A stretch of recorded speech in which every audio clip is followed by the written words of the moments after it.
नमस्कार दोस्तों, स्वागत है आप सभी का आज की इस स्पेशल क्लास में। और आज हम कवर करने वाले हैं धार्मिक आंदोलन से रिलेटेड सारे के सारे इंपॉर्टेंट क्वेश्चन।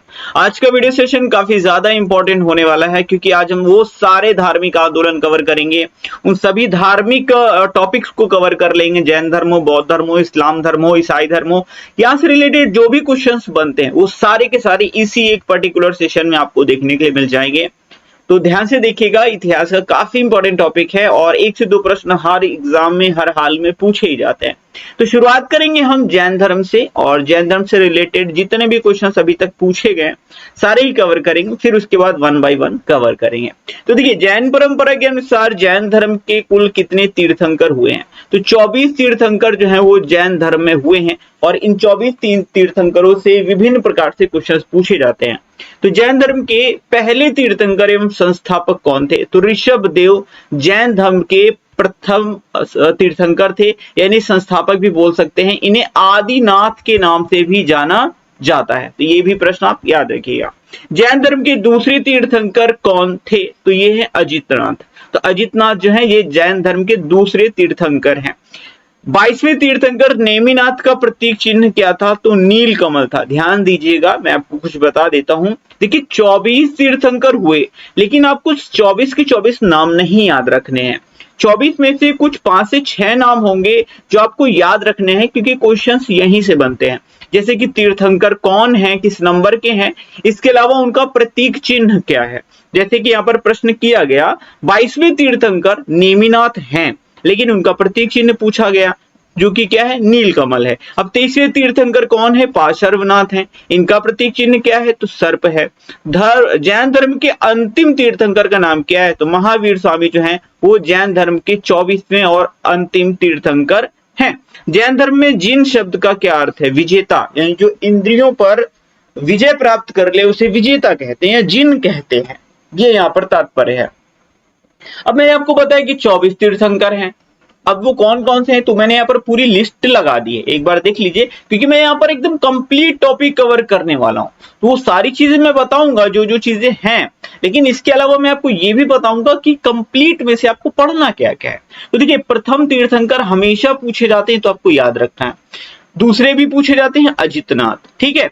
तीसरे भी यदा कदा आते हैं संभवनाथ। उसके बाद आपको बाकी सारे नहीं याद रखने हैं। फिर आपको याद रखना है 21वें, 22वें, 23वें और 24वें। तो इनके नाम आपको याद रखना है नंबर के साथ में। तो प्रथम तीर्थंकर ऋषभ देव, दूसरे अजितनाथ हैं, तीसरे संभवनाथ हैं। फिर आपको 21वें याद रखना है नेमिनाथ हैं, सॉरी 21वें नेमिनाथ है, 22वें अरिष्ट नेमी। अब देख रहे हैं मिलता जुलता, नेमिनाथ अरिष्ट नेमी। फिर 23वें है पार्श्वनाथ और 24वें और अंतिम तीर्थंकर महावीर स्वामी। तो इतने आपको यहाँ पर याद रख लेने हैं, बाकी सारे के सारे आपको याद नहीं रख रहे हैं। अब हम इनके प्रमुख चिन्हों की बात करेंगे। अब 24 तीर्थंकर हैं तो इनके 24 चिन्ह भी होंगे। तो क्या 24 की 24 हमें याद रखने? जी नहीं, जो एग्जाम्स में मोस्टली पूछे जाते हैं हमें सिर्फ और सिर्फ वही याद रखना है। तो ऋषभ देव का जो चिन्ह है, जैन तीर्थंकर ऋषभ देव, इनका प्रतीक चिन्ह क्या है? सांड, यानी कि वृषभ, यानी कि बैल भी बोल सकते हैं। अजितनाथ का क्या है? हाथी, यानी कि गज, ठीक है। संभवनाथ का क्या है? घोड़ा। अब पहला, दूसरा और तीसरा तो हमने सीक्वेंस से ही पढ़ लिया था, तो इनके चिन्ह तो आपको हर हाल में याद होनी चाहिए। फिर सुपार्श्वनाथ का चिन्ह पूछा गया है एग्जाम में, स्वास्तिक है। शांतिनाथ का हिरण। अब हिरण तो काफी शांत प्राणी, इस तरह से आप समझ सकते हैं। अरसनाथ का क्या है? मीन है। नेमिनाथ, अब देख रहे हैं 21वें, 22वें, 23वें और 24वें, ये आपको पूछे भी जाते हैं, नंबर भी पूछा जाता है और इनका प्रतीक चिन्ह भी। तो नेमिनाथ नीलकमल, अब नासे नेमी, नासे नीलकमल। अरिष्ट नेमी का शंख है।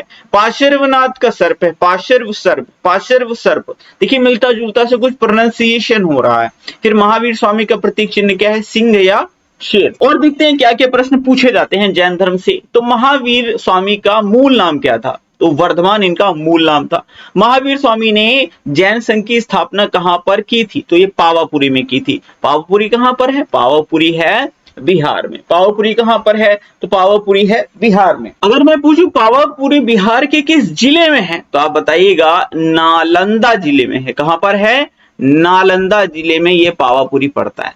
ये खास बात ये है कि जैन संघ की स्थापना महावीर स्वामी ने पावापुरी में की थी और महावीर स्वामी की मृत्यु भी, ठीक है, यानी अंतिम दिन भी इन्होंने कहां बिताए थे? पावापुरी में ही बिताए थे। तो ये सारे पॉइंट्स याद रखिएगा। महावीर स्वामी के अनुयायी क्या कहलाते थे? तो महावीर स्वामी के जो अनुयायी होते थे, जो फॉलोअर्स होते थे उनके, उन्हें जैन कहा जाता था। अब आप कहेंगे सर जैन धर्म ही तो है, लेकिन आप अगला ही जो पॉइंट देखेंगे तो जो पार्श्वनाथ हैं, जो कि 23वें तीर्थंकर थे, पार्श्वनाथ की जो अनुयायी यानी फॉलोअर्स थे, वो निर्ग्रंथ कहलाते थे। ये भी प्रश्न एग्जाम में कई बार पूछा गया। तो जैन कौन कहलाते थे? जो महावीर स्वामी के अनुयायी होते थे, और पार्श्वनाथ की जो अनुयायी होते थे वो निर्ग्रंथ कहलाते थे। याद रखिएगा। महावीर स्वामी का प्रतीक चिन्ह क्या था? तो शेर या सिंह था। महावीर स्वामी के जन्म 540 ईसा पूर्व में कहां हुआ था? तो वैशाली के कुंड ग्राम में हुआ था। कहां पर हुआ था? वैशाली के कुंड ग्राम में हुआ था। ये पॉइंट याद रखिएगा, इंपॉर्टेंट है। फिर महावीर स्वामी का जन्म जो है किस क्षत्रिय गोत्र में हुआ था? तो ये जांत्रिक, याद रखिएगा, सिंपल क्वेश्चन है देखने में, लेकिन ये एग्जाम में पूछा जाता है। महावीर स्वामी के पिता का क्या नाम था? सिद्धार्थ। महावीर स्वामी की माता का नाम क्या था? तो महावीर स्वामी की माता का नाम त्रिशला था, जो कि लिच्छवी गणराज्य प्रमुख चेटक की बहन थी। ठीक है, ये सारे प्रश्न एग्जाम्स में पूछे गए हैं जैन धर्म से रिलेटेड। इसके अलावा भगवान महावीर का प्रथम शिष्य कौन था? जमाली, जो कि इनका दामाद भी था। क्या? महावीर स्वामी का दामाद भी था। जैन भिक्षुओं को नग्न रहने की शिक्षा किसने दी थी? तो ये महावीर स्वामी ने दी थी। जैन धर्म में पूर्ण ज्ञान को क्या कहा जाता है? तो कैवल्य बोलते हैं। जब किसी को ज्ञान की प्राप्ति होती थी तो उसे बोलते थे कैवल्य प्राप्त हो गया, और जो प्राप्त कर लेता था उसे केवलीन कहा जाता था। यानी जिसको कैवल्य की प्राप्ति हो जाती थी वो केवलीन कहलाते थे। जैन धर्म का सबसे महत्वपूर्ण सिद्धांत क्या था? अहिंसा। क्या? अहिंसा, यानी किसी भी जीव की हत्या नहीं करनी है। जैन धर्म का त्रिरत्न कौन कौन सा है? सम्यक दर्शन, सम्यक ज्ञान, सम्यक आचरण। देखिए त्रिरत्न की अगर यहाँ पर बात की जाए ना, तो जैन धर्म में भी हैं और बुद्ध धर्म में भी हैं। बुद्ध धर्म की अगर त्रिरत्न की बात करेंगे तो वो है बुद्ध, धम्म और संघ। वो हम आगे पढ़ेंगे बौद्ध वाले धर्म में। लेकिन यहाँ पर अगर जैन धर्म के पूछे जाए तो सम्यक दर्शन, सम्यक ज्ञान, सम्यक आचरण या सम्यक चरित्र। जैन धर्म के पवित्र ग्रंथ को क्या कहते हैं? आगम बोलते हैं। क्या बोलते हैं? आगम। ये इंपॉर्टेंट है, याद रखिएगा, क्या बोलते हैं? आगम। महावीर स्वामी की मृत्यु किस ईसा पूर्व हुई थी? तो 468 ईसा पूर्व यानी बीसी में हुई थी, यानी बिफोर क्राइस्ट। और याद रखिएगा महावीर स्वामी की मृत्यु जो है वो 72 वर्ष की आयु में हुई थी। प्रश्न पूछा गया है, भारत में जैन धर्म का कौन सा संप्रदाय फैला था? तो दिगंबर। देखिए जैन संप्रदाय में मतलब जैन धर्म में दो संप्रदाय थे। एक था श्वेतांबर। कौन सा? एक श्वेतांबर और दूसरा था दिगंबर। ठीक है, श्वेतांबर के जो अनुयायी होते थे वे श्वेत वस्त्र यानी सफेद कपड़े पहना करते थे, और जो दिगंबर संप्रदाय के अनुयायी थे वो निर्वस्त्र रहते थे, यानी वो परिधान का त्याग कर देते थे। तो भारत में जो फैला था वो दिगंबर था।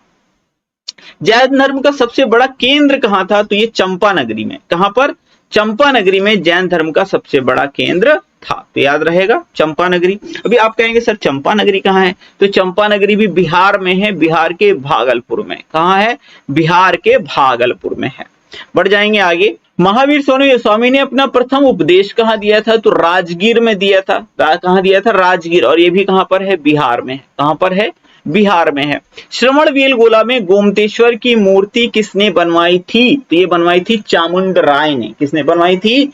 चामुंड राय ने बनवाई थी। बड़ा इंपॉर्टेंट प्रश्न एग्जाम में कई बार पूछा गया। अब आप सोच रहे हैं सर चामुंड राय कौन है? तो ये गंग वंश के मंत्री और सेनापति हुआ करते थे, इन्हीं का नाम था चामुंड राय। किस वंश में मंत्री हुआ करते थे? तो गंग वंश, गंगा नहीं, ओनली गंग वंश में ये मंत्री यानी सेनापति भी ये हुआ करते थे, चामुंड राय। और इन्होंने ही गोमतेश्वर की मूर्ति बनवाई थी। अच्छा एक चीज याद रखिएगा, जो गोमतेश्वर की मूर्ति है इसे बाहुबली की मूर्ति भी बोला जाता है। अब आप कहेंगे सर बाहुबली गोमतेश्वर आखिर ये है कौन?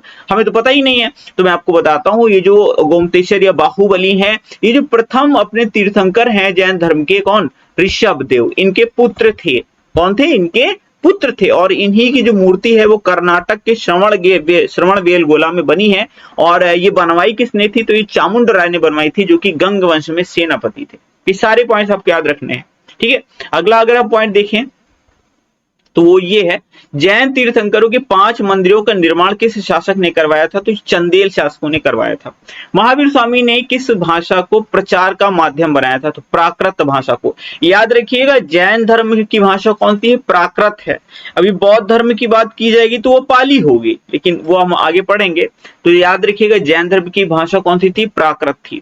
जैन धर्म कौन कौन से संप्रदाय में बटा था? तो श्वेतांबर और दिगंबर में बटा था। अच्छा, श्वेतांबर को कौन लीड करते थे? स्थूल भद्र या स्थूल बाहु भी बोलते हैं। क्या? स्थूल बाहु या स्थूल भद्र, ठीक है। और जो दिगंबर को लीड कर रहे थे वो कौन लीड करते हैं? वो लीड करते थे भद्रबाहु। कौन?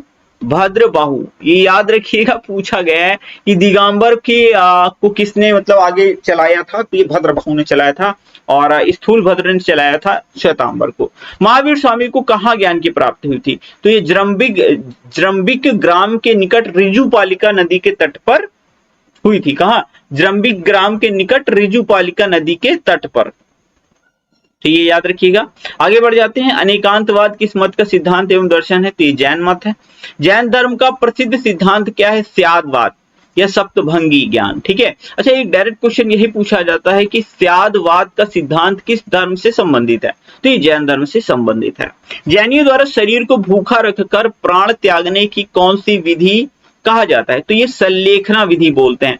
सल्लेखना विधि होती ये है कि जो भी इस विधि का प्रयोग करता है वो एक गुफा में चला जाता है, अकेली गुफा में, और वहां पर बैठ के मतलब ईश्वर की आराधना करते हैं या याद करते हैं ईश्वर को, और तब तक तपस्या करते हैं जब तक उनके शरीर से प्राण ना निकल जाए, यानी भूखे प्यासे रह करके। और खास बात ये है, जो चंद्रगुप्त मौर्य है ना, आपने नाम सुना होगा, गुप्त वंश के, मतलब मौर्य वंश है, गुप्त क्यों बोलेंगे भाई, चंद्रगुप्त, ठीक है, चंद्रगुप्त मौर्य, ठीक है, ये मौर्य वंश के संस्थापक थे।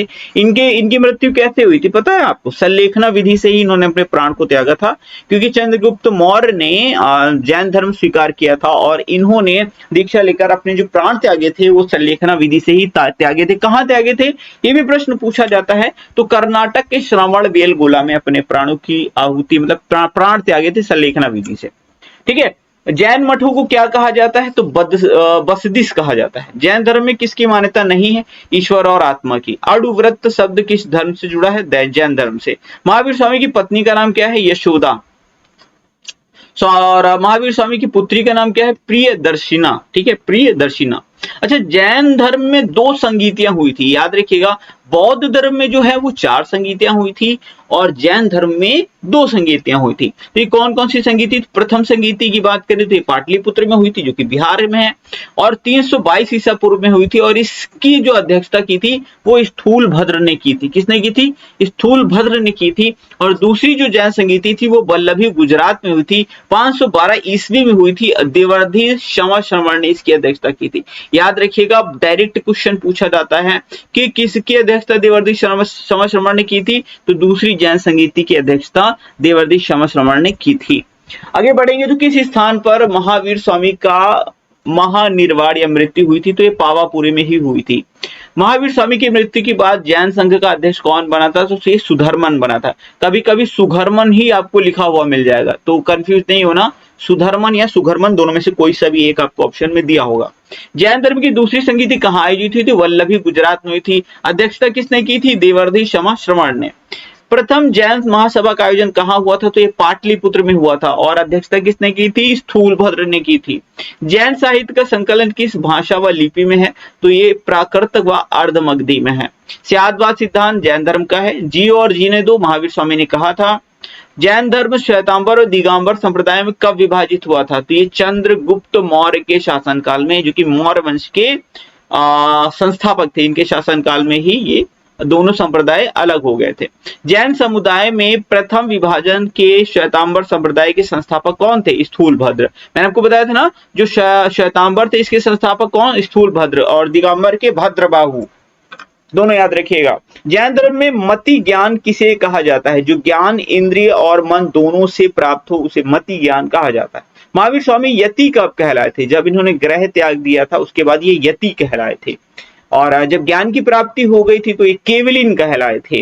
जैन धर्म के सिद्धांत भारतीय षड दर्शन के किस दर्शन के करीब हैं? सांख्य दर्शन के करीब हैं। और सांख्य दर्शन के रचयिता कौन है? कपिल। कौन? कपिल। सारे पॉइंट्स याद रखिएगा।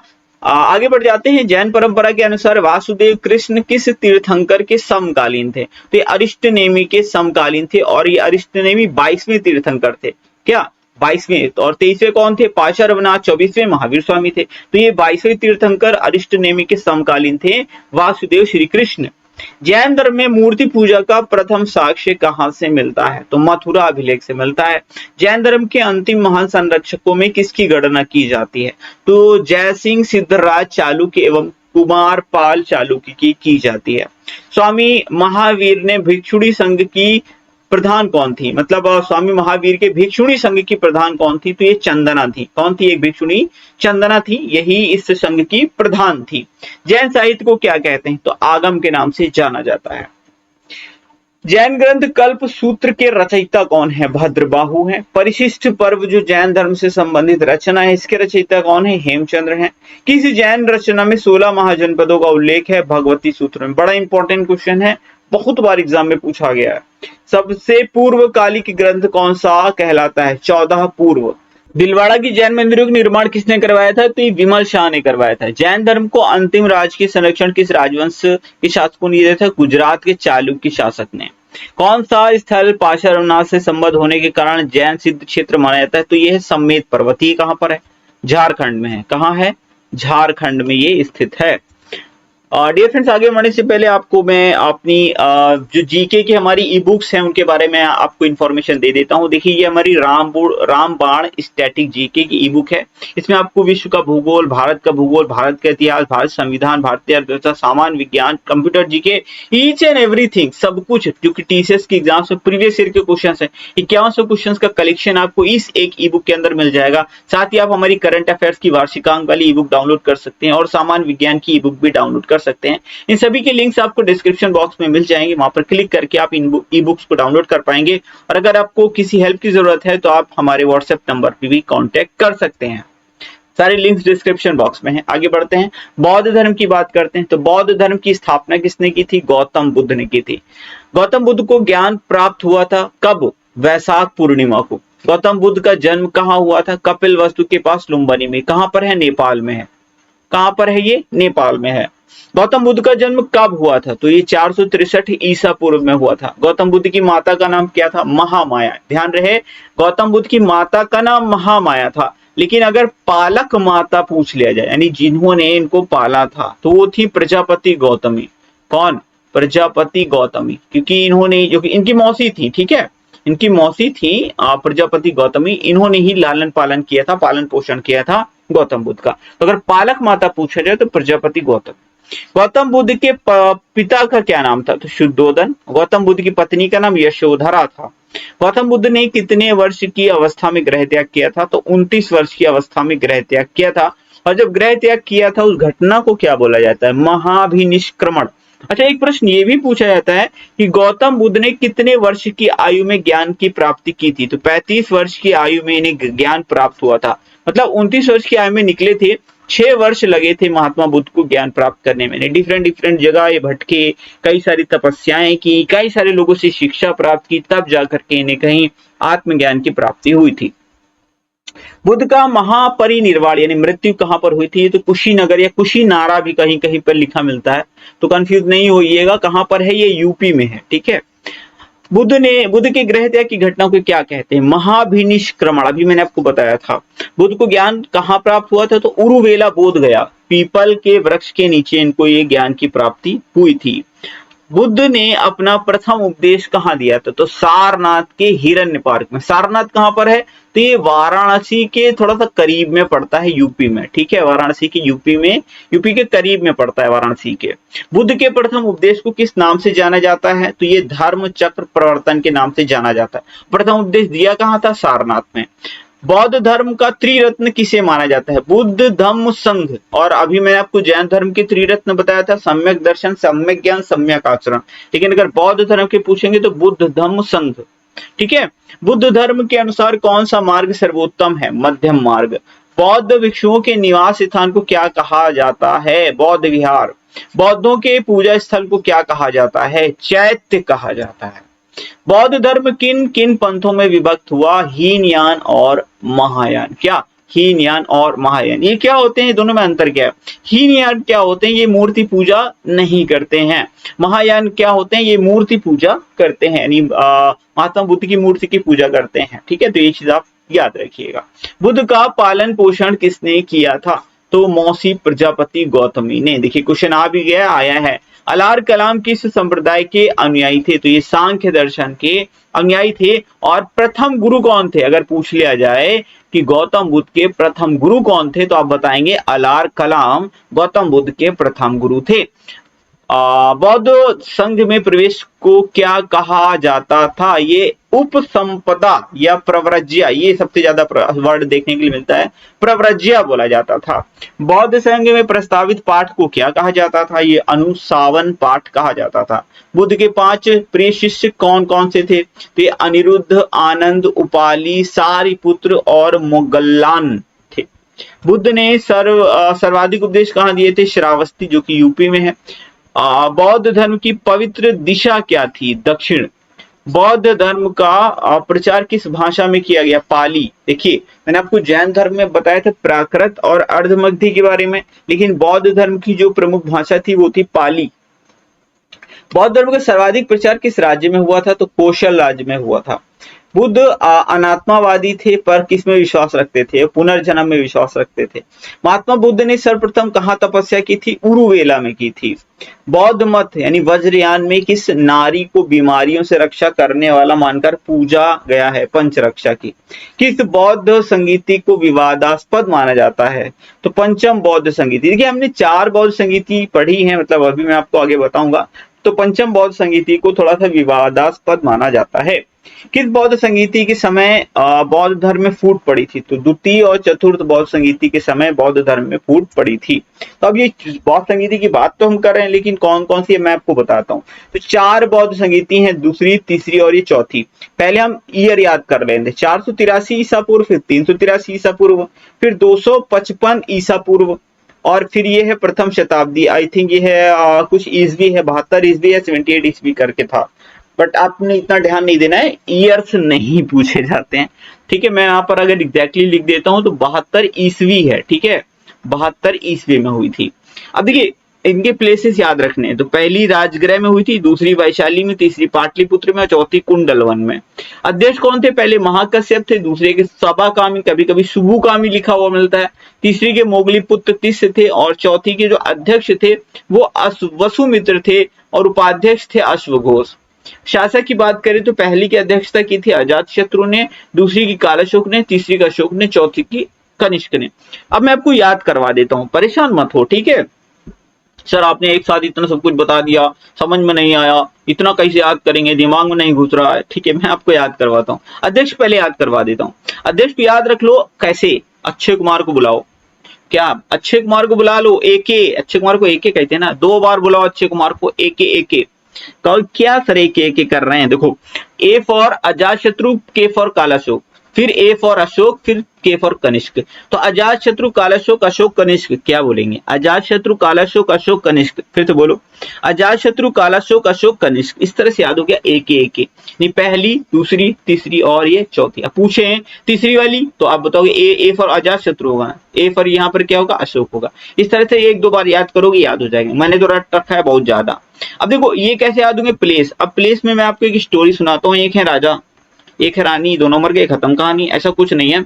एक राजा है, उनकी पत्नी का नाम है वैशाली। क्या नाम है? क्या नाम है? वैशाली। और फिर इनकी जब शादी हुई, राजा की शादी वैशाली नाम की रानी से हो गई, तो इनको एक पुत्र का जन्म हुआ। क्या हुआ? पुत्र का जन्म हुआ। अब पुत्र का जन्म हुआ, पुत्र बड़ा खूबसूरत था, तो उसकी खूबसूरती को और बढ़ाने के लिए इन्होंने उसके कान में क्या पहना है? कुंडल। क्या पहना दिया? अरे वो कुंडल नहीं कानों में पहनाते, वही पहना दिया। बस आपने याद कर लिया। तो सबसे पहले कौन? राजा, तो राजगृह। फिर उनकी पत्नी कौन? वैशाली, दूसरी वाली। फिर इनकी शादी हो गई, तो तभी तो पुत्र हुआ। तो तीसरा वाली कहाँ हुई? पाटलिपुत्र। फिर इन्होंने कान में कुंडल पहना दी, किसके? पुत्र के। तो फिर कुंडलवन हो गए। कुंडलवन कहाँ है? कश्मीर में है। ठीक है, तो इस तरह से आपको याद हो चुका है, परेशान होने की जरूरत नहीं है, जब भी आएगा आप कर ले जाओगे। बाकी अध्यक्ष आप एक बार देख लो, महाकश्यप, सबुकानी, मोगलीपुत्र से वसुमित्र और अश्वघोष। 1-2 बार पढ़ना पड़ेगा, सबके लिए ट्रिक नहीं बनाई मैंने। आगे बढ़ते हैं बौद्ध धर्म की। बौद्ध धर्म की वैध कार्यवाही के लिए सदस्यों की न्यूनतम संख्या कितनी निर्धारित थी? 20। बौद्ध धर्म में कितने वर्ष से कम आयु वर्ग के लोगों को शामिल नहीं किया जाता था? तो 15 वर्ष से कम आयु के लोगों को। क्षणभंगवाद सिद्धांत किस मत से संबंधित है? बौद्ध मत से। त्रिपिटक धर्म ग्रंथ है बौद्धों का। विनय पिटक, सुत्त पिटक और अभिधम्म पिटक। ठीक है। बौद्ध ग्रंथ पिटकों की रचना किस भाषा में की गई? पाली भाषा में। बुद्ध ने किस स्थान पर महापरिनिर्वाण प्राप्त किया था? तो कुशीनारा या कुशीनगर में। बौद्ध शिक्षा का केंद्र था विक्रमशिला। किस शासक ने बौद्धों के लिए विख्यात विक्रमशिला विश्वविद्यालय की स्थापना की थी? धर्मपाल ने। पाल वंश के ये शासक थे। किसके द्वारा तृतीय बौद्ध संगीति को संरक्षण प्रदान किया गया था? अब देखो ऐसे याद रखोगे, एक करके बताए थे ना। तीसरी बौद्ध संगीति की अध्यक्षता पूछी गई। अशोक नहीं, अजातशत्रु, कालाशोक, अशोक। तो तीसरी अशोक हो जाएगा। ठीक है। अजातशत्रु, कालाशोक, अशोक, कनिष्क। किस शासक के शासनकाल में नेपाल में बौद्ध धर्म का गमन हुआ था? अशोक के शासनकाल में। भारत में सबसे प्राचीन विहार है नालंदा विहार। सांची क्यों प्रसिद्ध है? सबसे बड़ा बौद्ध स्तूप है सांची का स्तूप। मठ और स्तूप किस धर्म से संबंधित है? तो ये बौद्ध धर्म से संबंधित है। और बौद्ध धर्म एवं जैन धर्म दोनों के उपदेश किसके शासनकाल में दिए गए थे? तो बिंबिसार। बिंबिसार कौन है? ये मगध में जो था हर्यक वंश का, क्या हर्यक वंश का जो था ये क्या संस्थापक था? बिंबिसार। ठीक है। किसका? हर्यक वंश का। गौतम बुद्ध ने अपना प्रथम उपदेश कहाँ दिया था? सारनाथ में। इसको क्या बोलते हैं? धर्म चक्र प्रवर्तन बोलते हैं। और बौद्ध धर्म ग्रहण करने वाली पहली महिला प्रजापति गौतम, इनकी जो मौसी थी वही इनकी प्रथम महिला शिष्या थी। बोध गया कहाँ स्थित है? बिहार में। जातक किसका ग्रंथ है? बौद्धों का। जातक कथा बोलते नहीं है। सारनाथ में बुद्ध का प्रथम प्रवचन क्या कहलाता है? तो ये धर्म चक्र प्रवर्तन कहलाता है। बुद्ध के गृह त्याग की घटना का क्या प्रतीक था? घोड़ा। गौतम बुद्ध द्वारा भिक्षुणी संघ की स्थापना कहाँ की गई थी? आम्रपाली वैशाली में। सर्वप्रथम शून्यवाद का सिद्धांत का प्रतिपादन करने वाले बौद्ध दार्शनिक का क्या नाम है? नागार्जुन। इनको आइंस्टीन बोलते थे। भारत का आइंस्टीन बोला जाता था नागार्जुन को। अच्छा, ये पूछा जाता है कि नागार्जुन किस शासक के समकालीन थे? तो आपको बताना है ये चंद्रगुप्त द्वितीय के समकालीन थे। किसके? चंद्रगुप्त सेकंड के ये समकालीन थे। ठीक है। किसे लाइट ऑफ एशिया कहा जाता है? तो गौतम बुद्ध को लाइट ऑफ एशिया के नाम से जाना जाता है। कनिष्क के शासनकाल में चतुर्थ बौद्ध संगीति कहाँ आयोजित की गई थी? तो कुंडलवन कश्मीर में। अध्यक्षता किसने की थी? कनिष्क ने की थी। तृतीय बौद्ध संगीति कहाँ आयोजित हुई थी? मतलब अध्यक्षता नहीं, किसके शासनकाल में हुई थी? अध्यक्षता तो इसकी वसुमित्र ने की थी और उपाध्यक्ष इसके अश्वघोष थे। ठीक है। आप थोड़ा भावनाओं को समझ लिया करिए। तृतीय बौद्ध संगीति का आयोजन कहाँ हुआ था? पाटलिपुत्र में हुआ था। मोगलीपुत्र तिस्स ने इसकी अध्यक्षता की थी और अशोक के शासनकाल में हुआ था। प्रथम बौद्ध संगीति किस नगर में आयोजित की गई थी? राजगृह में आयोजित की गई थी। ठीक है। और इसके अध्यक्ष कौन थे? तो ये थे महाकश्यप थे। और किसकी शासनकाल में हुई थी? तो अजातशत्रु के शासनकाल में हुई थी। बुद्ध की मृत्यु के बाद प्रथम जैन संगीति की अध्यक्षता किसने की थी? महाकश्यप ने की थी। ठीक है। आगे बढ़ते हैं। बौद्ध धर्म के महायान और हीनयान संप्रदायों में सर्वाधिक मौलिक अंतर क्या था? देवी देवताओं की पूजा। मैं आपको बताया ना, एक तरीके से जो महायान था, ठीक है, महायान वो मूर्ति पूजा नहीं करते थे। मतलब मूर्ति पूजा करते थे, हीनयान नहीं करते थे। अब हीन से मिल ही रहा है, शब्द समझ में आ रहा है। हीन यानी वो किसी भी तरीके की मूर्ति की पूजा नहीं करते थे, हीन थे मूर्ति से। महायान क्या करते थे? मूर्ति पूजा करते थे। अगला पॉइंट है, महात्मा बुद्ध किस क्षत्रिय कुल के थे? तो ये शाक्य क्षत्रिय कुल के थे। बुद्ध चरित्र जिसे बौद्धों का रामायण कहा जाता है, इसके रचनाकार कौन थे? अश्वघोष। ये भी चंद्रगुप्त द्वितीय के समकालीन थे। कौन सी बौद्ध रचना गीता की समान पवित्र मानी जाती है? तो धम्मपद गीता के समान पवित्र मानी जाती है। बौद्ध धर्म में भावी बोधिसत्व या भविष्य का बोधिसत्व किसे कहा गया है? तो मैत्रेय को कहा गया। बड़ा इंपॉर्टेंट प्रश्न है। भारत के इससे दक्षिण की ओर के देशों में बौद्ध धर्म का कौन सा संप्रदाय प्रचलित था? तो दक्षिण की साइड अगर आप देखेंगे, अगर ये आप मैप ले लें, तो दक्षिण की जो साइड था वो हीनयान था और उत्तर की साइड जो था वो महायान था। अब देशों की बात हो रही है, तो अगर आप दक्षिण में जाएंगे तो आपको श्रीलंका मिलेगा, उत्तर में जाएंगे नेपाल मिलेगा आपको, चाइना मिलेगा आपको, है ना। तो इस तरह से भारत के से उत्तर की ओर के देशों में बौद्ध धर्म के किस संप्रदाय का प्रचलन हुआ? तो ये था महायान। बौद्ध धर्म का मूलाधार है चार आर्य सत्य। ठीक है। बौद्ध धर्म के त्रिरत्न है बुद्ध, धम्म, संघ। बुद्ध के अनुसार निर्वाण प्राप्त किया जा सकता है इच्छाओं को कम करके। द्वितीय बौद्ध परिषद कहाँ हुई थी? वैशाली में हुई थी। कौन बुद्ध के जीवन काल में ही संघ प्रमुख बनना चाहता था? ये था देवदत्त, जो कि इनका चचेरा भाई था गौतम बुद्ध का। और कई बार देवदत्त ने तो गौतम बुद्ध को मारने तक की कोशिश की थी, बट अनफॉर्चुनेटली ये खुद ही मर गया था। ठीक है, कहते हैं ना, आप किसी के लिए गड्ढा खोदोगे तो आप खुद ही उसमें गिर जाओगे। देवदत्त वही हुआ था इसके साथ। बौद्ध धर्म के पतन के कौन कौन से कारक सहायक थे? तो एक तो विदेशी आक्रमण की वजह से पतन हुआ, बौद्ध धर्म का पुनर्गठन, राजकीय संरक्षण की समाप्ति हो गई थी, और बौद्ध संघों की असमर्थता। ये कुछ कारण थे बौद्ध धर्म के पतन के। वह वृक्ष जिसके नीचे महात्मा बुद्ध को ज्ञान की प्राप्ति हुई थी, इसको किसने कटवा दिया था? तो एक शशांक नाम का शासक था, इसने कटवा दिया था। गृहस्थ जीवन में रहकर गौतम मत मानने वाले लोगों को क्या कहा जाता है? तो इन्हें उपासक कहते हैं। किस काल में बौद्ध धर्म हीनयान और महायान दो संप्रदायों में विभक्त हो गया था? कुषाण काल में, क्योंकि चौथी जो बौद्ध संगीति थी उसकी अध्यक्षता किसने की थी?